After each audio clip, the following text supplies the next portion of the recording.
మేము దిగిపోయే నాడు రెండవ అతిపెద్ద metro network in the country was Hyderabad. ఏది? ఢిల్లీ తర్వాత రెండవది హైదరాబాద్. మేము ఇంకొక పని కూడా చేశాం.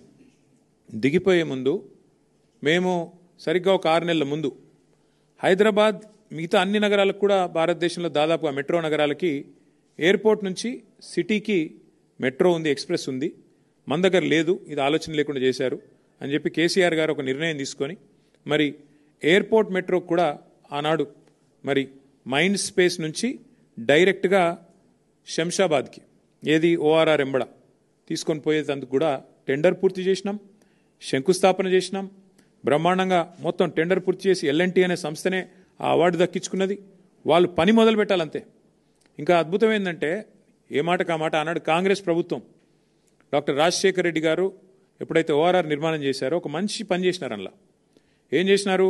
ఓఆర్ఆర్ చుట్టూతా మెట్రో రైల్ కారిడార్ కూడా స్థలం సేకరించి పెట్టినారు.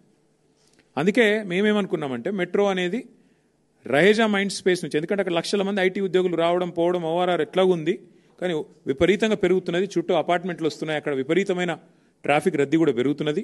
కాబట్టి ఇక్కడ నుంచి కేవలం ఎయిర్పోర్ట్ వరకే పోదు, అది మధ్యలో స్టాప్స్ కూడా ఉంటాయి. బుద్వేల్లో, శంషాబాద్లో, యువతల నార్సింగిలో ఇన్ని స్టాప్స్ ఉంటాయి, ఖాజాగూడలో. దానివల్ల ఏమవుతుంది?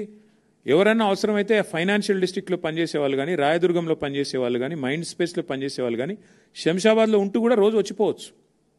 ప్రజా రవాణా వాడుకుంటూ ఎయిర్పోర్ట్ కోసమనే కాదు, శంషాబాద్లో ఉండేవాళ్ళు కానీ. ఇప్పుడు ఏమైందంటే హైదరాబాద్లో మధ్యతరగతి ప్రజలకి మరి ధరలు ఎంత పెరిగిపోయినాయంటే ఇవాళ హైదరాబాద్లో ఒక ఫ్లాట్ కొనుక్కునే బదులు కొద్దిగా దూరం పోతే ఒక అర్ధగంట అవతలికి పోతే ఆడ చిన్న ఇల్లు దొరుకుతుంది 250 గజాలు 300 గజాలలో. అందుకే అట్లా ఆలోచించి చాలామంది దూర అవతలికి పోతున్నారు. సో అట్లా ఇవన్నీ ఆలోచించి హైదరాబాద్ విస్తరిస్తున్నది అనే ఆలోచనతో 37 కిలోమీటర్ల ఎయిర్పోర్ట్ మెట్రో ఎక్స్ప్రెస్ కూడా అంకురార్పణ చేసింది బీఆర్ఎస్ ప్రభుత్వం.